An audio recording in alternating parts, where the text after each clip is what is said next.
There's an open mic. Any open mic on Trey Parker right now. Now's your chance. Trey. You hearing me? No, we can't hear you. Trey Parker?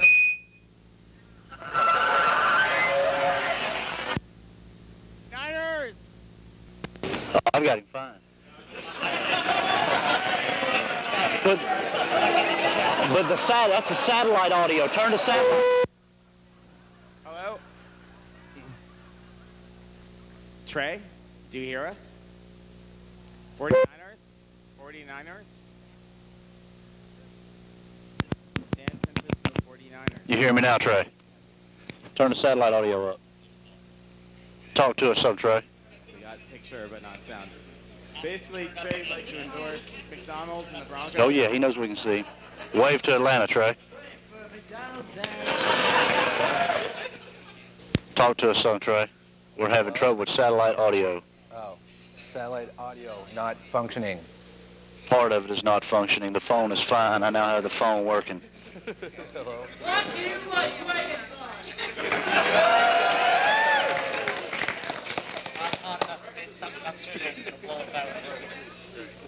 Hello. Look at Trey's face and talk Hello, to 1, 2, Jason. 3, 4, 5. Hello, hello, hello. Hello, hello.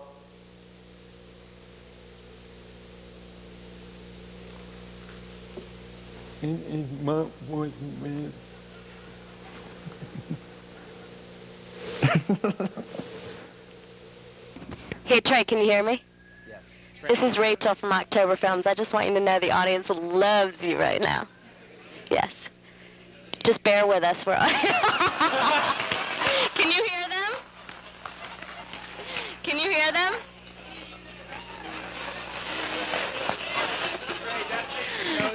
We're getting there. How's that shake? How's that It's a shake? Coke. It's not a shake. It's a Coke. It's a Coke. Mm-hmm. I haven't met you, have I? Say that again? I haven't met you. No, you've never met me.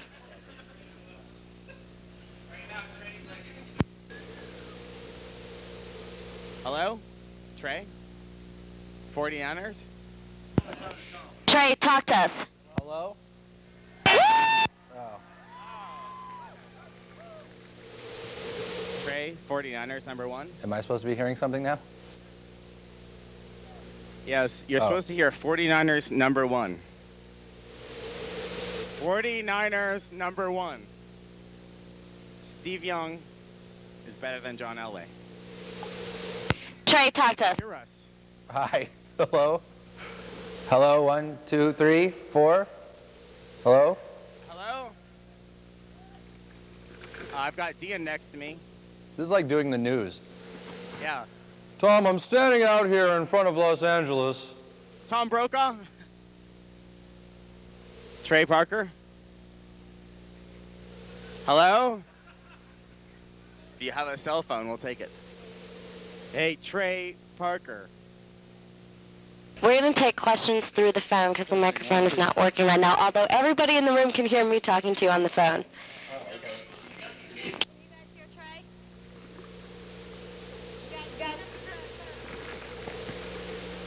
Is Jason there? Testing 1, 2. Can you hear me? Right there? Jason's right here. Hey, Jason? Okay, stretch that phone back out there. It seems to be changing. Okay. Wait, is Jason there? Yeah, he is. And 400 other people. Can I talk to Jason? You're... What's this button right here? Hey, dude, this is Jay. Hey, dude. The person here says that Rachel's really hot. Is she really hot? She's pretty fine. Really? Yeah, I'll Sweet. tell you, definitely. Actually, Dean's been talking about her all night long. If Really? you want to know the truth. Right on. Yeah, Dean's been talking some smack. Really? All right. We're going to take questions. Thank you, Trey. Do we have to take questions here? Yeah. Jason and I have to talk about some stuff real quick. Hey, dude. I'm with Rachel, and Yeah. she says we have to do press. Is that cool? What do you mean we have to do press? Well, that's just what Rachel said. She's pretty hot, so I'm taking her word for it. Oh, okay, that's Ian's cool. right here, and he says that's the truth. So I think we should take a couple of press calls. Are you guys, do you guys want to... What's the question? Yeah, there's some questions about Rachel coming right up here. All right. Hey, Trey, are there really plans for an Orgasmo 2? Because we saw the, getting ready for a sequel with that obvious Joker thing. So, are you planning for a sequel here? Well, we want to do Orgasmo 2 Trouble in Tokyo. Please, no Godzilla, please. But, yeah, I think we're going to do that next year or something. I mean, we only need like $7,000. There was a question about who did the artwork in the beginning of the film. Oh, that was this guy Chris Stiles, who's like a comic book guru guy. But he was someone who was going to USC, and we just sort of stumbled onto him, and since he's gone on to do a bunch of stuff in Marvel. We'll remember it this way. All right, Trey, we have a question from... Daniel. Hi, Trey.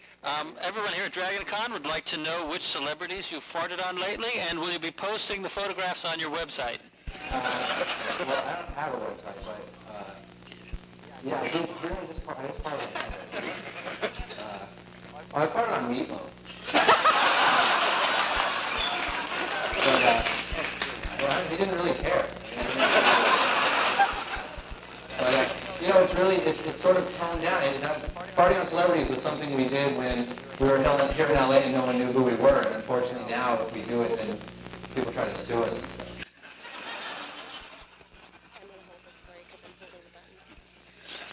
Hello, Trey. Kudos from all of us at DragonCon. We just stood on our seats when you... Oh, cool. And in the lexicon of Guar, I'd say there was a kneecapper.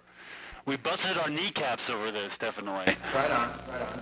And I just wanted to know where you got the idea for Schindler's Fist. Well, it's just all those movies. It was. I would not be surprised if there is a porno out there called Schindler's Fist, because there's everything else. There's Edward Penis Hands. I'm going to hold it because I've got the button. They do that anyway, so it's not a part leave. I'm sure someone has made Schindler's Fist. Hey, Trey. I was wondering about Ron Jeremy and Chasey Lane. You had a lot of adult stars. How did you get them to be in the movie? We actually had a friend named Farrell who we stumbled onto when we were sort of broke and living on floors in LA, and he was this like porn producer, but he was like our age, and he sort of showed us the whole world of porno, and we went to like 3 porno shoots with him, and he knew these people, and they were, Ron Jeremy, he'll put himself in anything. He just wants to. Most of these stars were pretty into doing something where, they didn't have to take their clothes off. And so, but actually the really cool thing about Ron Jeremy, it's not that cool, but he's narcoleptic, which means he can fall asleep. He falls asleep on the drop of a dime. And so we'd be in the middle of shooting, and he'd be like, okay, so, let's change this. Why don't you say that instead and do this? Okay, ready? And, get behind the camera, and he's asleep. And we wake him up and go, okay, dude, we're going to, let's try this again. He's like, oh, okay. And he could be sitting down, standing up, and he'd fall asleep. So I don't know how he got through all those pornos. Hey, Trey, this is Widget with Corona's Coming Attractions website. How's it going? Oh, good. Golden Arches. I love it. Listen, how's the South Park movie coming along? It's kind of a bitch right now, actually, because it's having to go from the TV show to the movie. The movie's in a building like 5 minutes away, so it's hard to do, but it's in production. We turned in a script about 2 weeks ago, and we've got a whole nother team working on it while we're doing the TV show.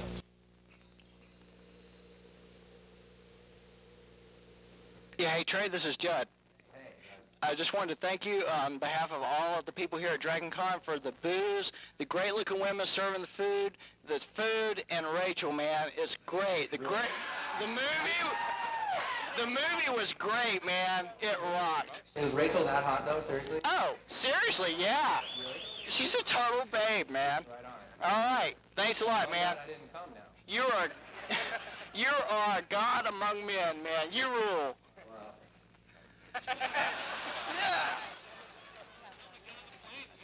Hi, Trey. This is Rob from St. Louis. It's marginal. Two quick questions. One, how scary is it working with Kevin Smith? And two, when you guys have a creative block and you can't think of anything funny, what do you guys do to try to get it going? Is Jason there? Hey, dude, I don't know what he's talking about. Who's Kevin Smith? I don't know.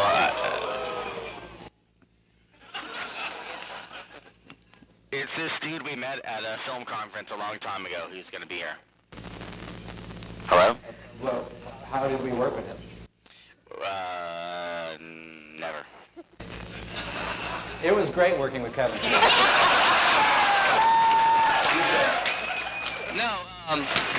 No, some of the Clerks type websites have been saying that Kevin Smith is writing and working on the South Park movie.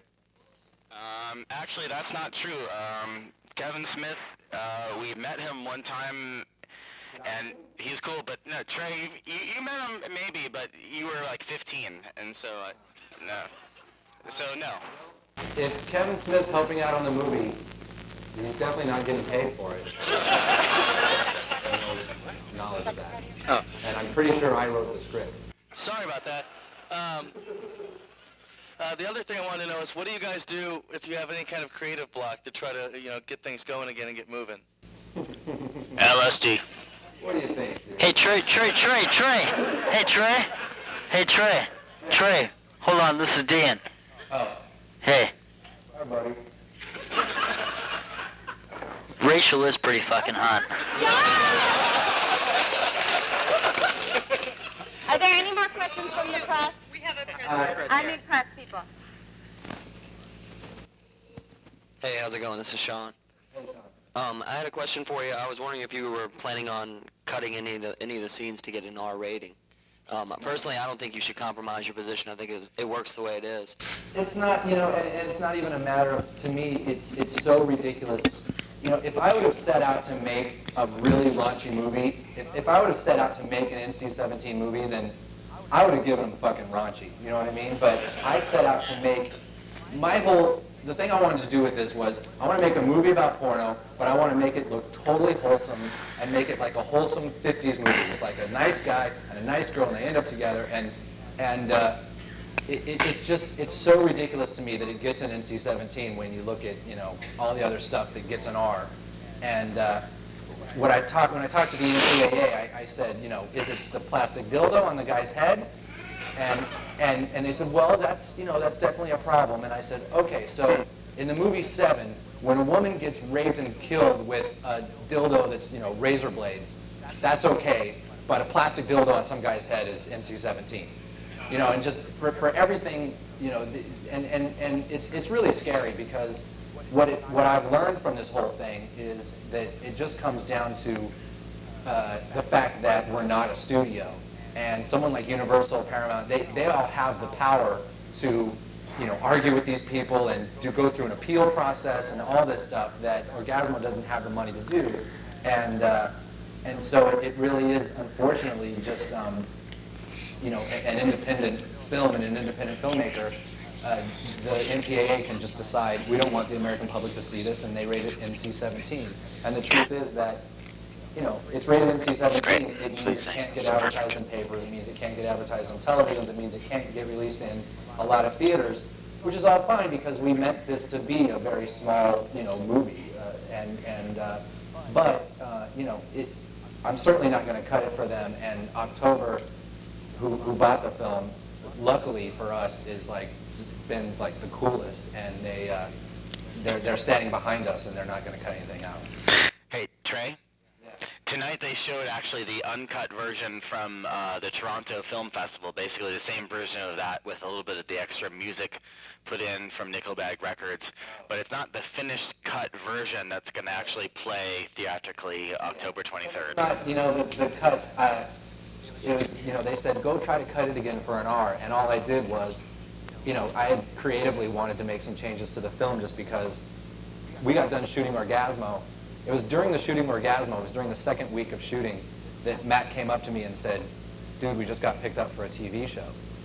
And I was like, oh, okay, well, we got to finish this movie and then we'll start working on the TV show. So I literally, we ended shooting Orgasmo, and the next day we started making South Park. And so, you know, I didn't get to do a lot of things I wanted to do with Orgasmo, so I took that opportunity to just cut things out of the film that I wanted to cut, but not anything that, I wasn't cutting it for them, I was cutting it for me. Awesome. So maybe the NC-17 appeal will happen, and maybe not. I think it will. I think that, I mean, I don't want to get on a big, you know, political platform or anything, but it really is going through this process and being able to go through it with David Zucker and watching him with basketball and how that all worked out. I could see just the difference between studio movie and independent movie, and what scares me is I think that, you know, when I would talk to the MPA and I said, okay, is it nudity? Because there's no nudity. And they're like, no, it's not. Okay, is it sex? Because there's no sex in this movie. No, it's not that. Is it violence? Because there's only like cartoonish kung fu fighting. And they're like, no, but it's just the overall, it's just NC-17. And what scares me is I think it's actually the religion that made them rated NC-17. I think it's because it just takes such a side to a religious issue that they're scared of. And that's what's really scary, because then they really are a censorship group that's trying to keep something out of the public's eye because of their religious, you know, they're known to be a very, you know, right-wing Christian group of people. And I honestly think that that's why they gave it the NC-17, was because I have Jesus in it going like this, you know. Hi, Trey. This is Spencer. I really hope your movie gets showed in the South, which I'm having my doubts about. And I would like to know if you can tell us anything about the South Park movie and do a little imitation of Cartman for us. And tell us about your possible, what I hear about, a secret project. Dude, hey, Trey, this guy... It's a project I'm doing with Rachel. Trey, I'm gonna kill you. She's hot. She's hot. I went into development on that project.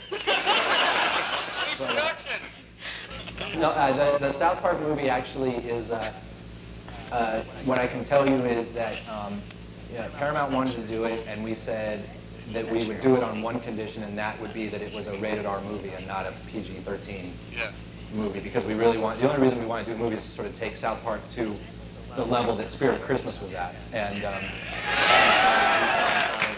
finally got it. So it's going to be an R-rated film, and it's other than that, it's totally, they're doing the same thing they did with the X-Files movie, which is they're copying everything on red paper, so it can't be copied, and we're not saying anything about what it's about, just because, you know, it's animation. It's going to take a while before it's out there, and everyone's going to be second guessing the script, and, you know, just like with Cartman's father, they'll all figure it out before we even get to it. So, we're keeping it really quiet.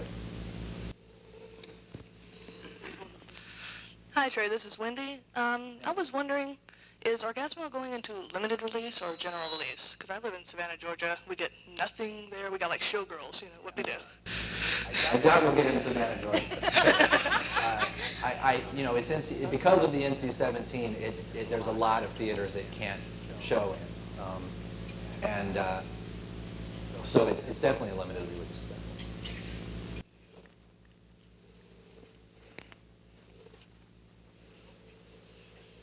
Hey, how you doing? Hey, my name is Chris. I'm from Orlando, Florida. Hey, I just want to know if I could borrow some money to get to the rough spots. Where do you need to go? What's that?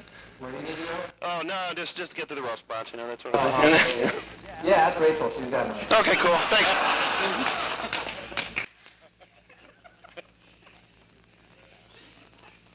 Hi. I feel really bad because I don't have any questions. But I just kind of fell into watching Orgasmo. I got like the last 15 minutes of it, but I thought it was hysterical. And I don't know how anybody else felt, but I loved basketball, and I thought it was a riot, so. And pretty much. Everybody else here did too.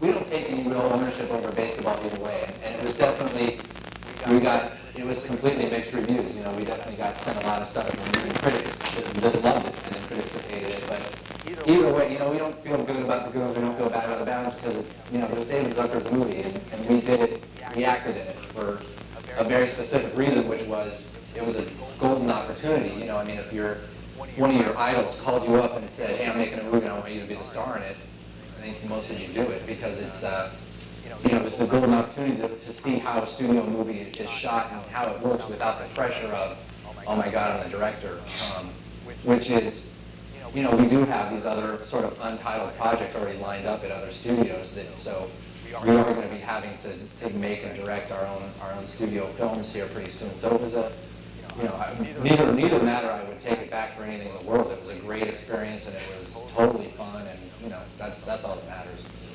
Well, your acting was fabulous. Oh yeah, absolutely. Do you have a question?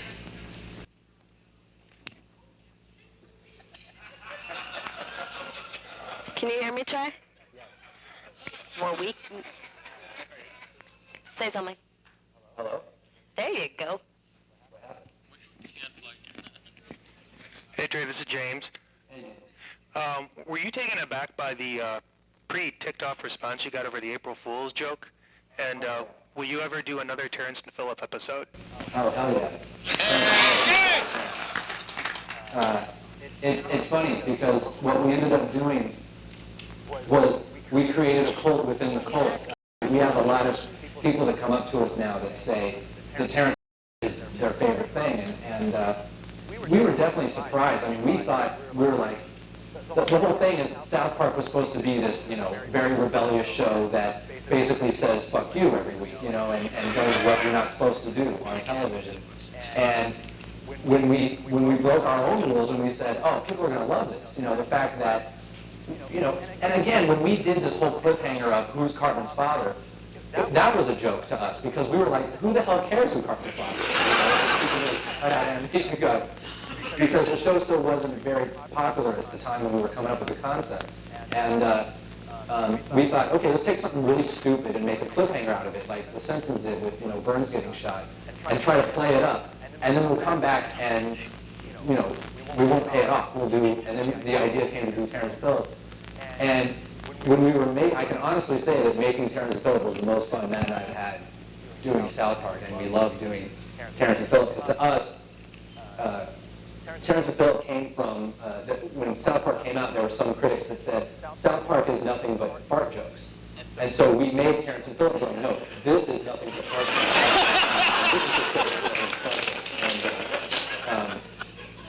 And yet, you know, we created these characters like Ugly Bob and you know, Celine Dion, and had this stuff going on that was almost South Park pushed to its absolute limit, which is why we love it. And you know, so I can definitely say that Terrence and Phillip have a very big part in the movie.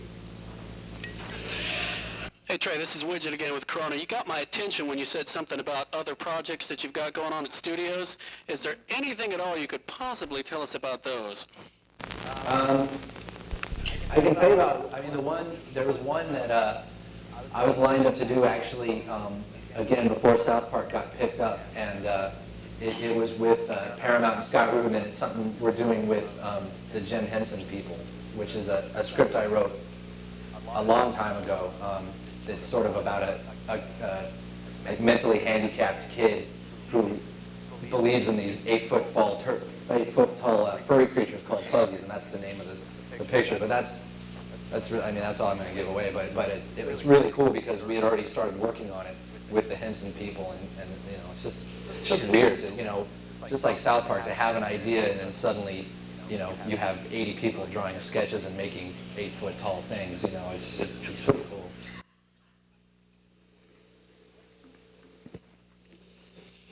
Hey Trey, I was wondering, when is Mr. Garrison getting Mr. Hat back? He's coming back. I can tell you it's episode number, where is it? God, we just worked it out last night. There's an episode coming that is chef. We did an album. We did a chef album. And this is the press release is coming out tomorrow, so I can tell you. But there's basically the CD is Chef and Chef songs and a lot of bands doing Chef songs and doing stuff with Chef. And we're doing a whole show that centers around that. And that's the same episode that Mr. Hat might come back. Well, he's going to come back. The question is, will Garrison take him back? Because he's such a little slut.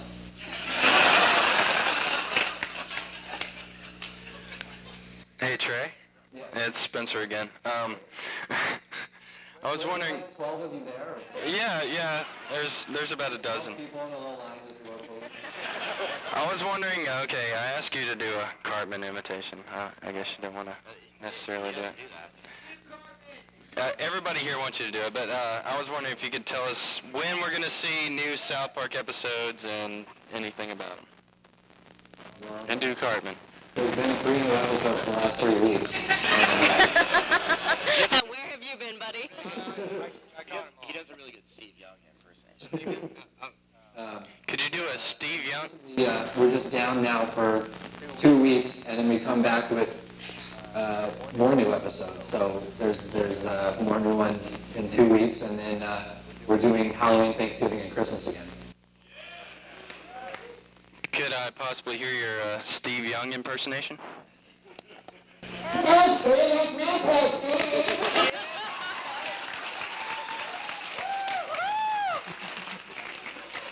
Hi Trey, I'm Richard. I was just wondering what it's like to work with Isaac Hayes, and does he ever freak out over the things you want him to sing? Isaac is the coolest. He is, and we were really nervous. The first day that we met him, we got flown out to New York, and South Park was just sort of an idea at the time, and we met him, and he had no one told him what he was doing, and we had to explain to him that, okay, you're this big fat black guy in a town of all white people, and you sing songs, and so we're like, boy, is he going to take this the wrong way or what? And we told him, and he was like, okay, that's you. And just immediately, went to the booth, and as soon as he started saying the word, we're like, oh man, this is totally Chef. And it's been obviously, I mean, he's had this album that we're doing that's coming out is probably the best album he's done in 10 years, and he's really, jump-started his career in a big way. He just did Chef for Burger King, in fact, so he's really success. Hey Trey, this is Debbie. Hi. I was wondering, my friends and I have a bet running. I was wondering if you could tell us what Kenny says in the opening song to South Park. And you have a really great ass in the movie, by the way. Wow. Does Rachel think that? And Rachel's hot too. Rachel's pretty stoked. Well, I think most people have figured out what he says now, but it's, I like women with big vaginas. I'm also a fan of big fat titties. And I can tell you because we've changed it. Starting in the next new episode, he's starting to say, because everyone's figured it out, so we're going to say something different. Are there any other questions for Trey? Come on up. Hey Trey, can you talk about your kung fu style? My style? It's I was actually, I mean, I'm no great master, obviously, or anything. It's just it was my total hobby when I think I started when I was about 11, and it's Taekwondo. And I did it from the time I was 11 till I was about 21. What's up with hamster style? What do you mean, what's up with it? What's up with hamster style? Are you asking me this, Jason? Yeah. Well, yeah, I'm asking you. You took 2 years to ask me that question? Well, there's a lot of other questions I have to ask, too. Well, I don't know what's up with it. Trey, this is Brink Stevens. We're in Atlanta. We're all sitting on the floor talking to you. And I wanted to say hi. And I have to tell you, I had a dream about you the other night. I did. I was trying to help you, dude. No, I'm serious, I did. And in my dream, you bought my car, which is a 1956 sexy black romantic Thunderbird. So if you want it, I'll drop it off at your door. That's all I did was buy your car? Yeah, Dude, we'll give her your address. I'm going to buy your car, baby. It's a start, Trey.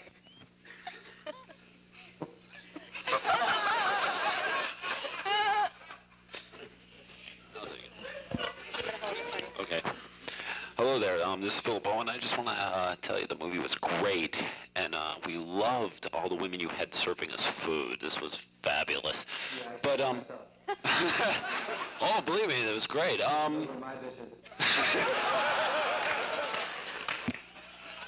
Wait.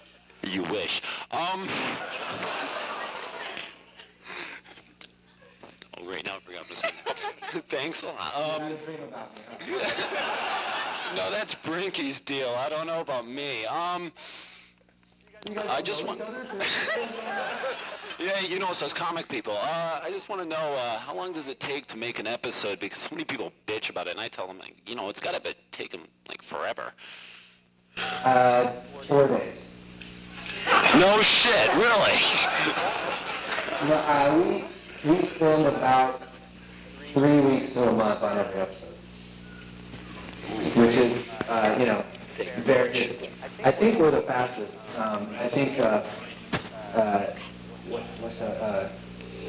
Dr. Katz is about the same. It's about as fast, but I think that our two shows are the fastest turnarounds in animation on TV. All right, Trey, we're running out of time. We've got one more question for you, and then we're signing off. Hold on one sec. You don't want to ask me anything, Rachel? Not right now.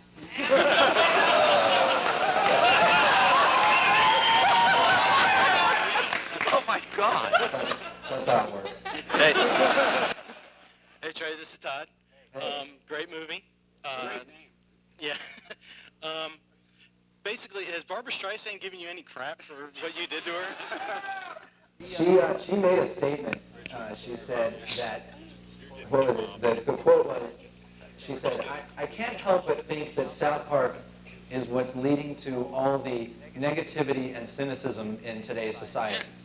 And it's just really ironic because Barbara Streisand is in fact what's leading to all the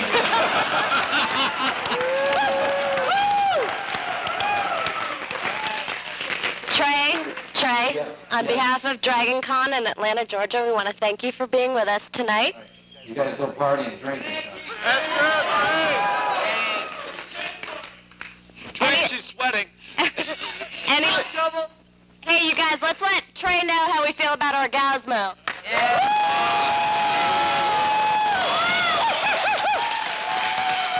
I'm going to go enjoy the city now.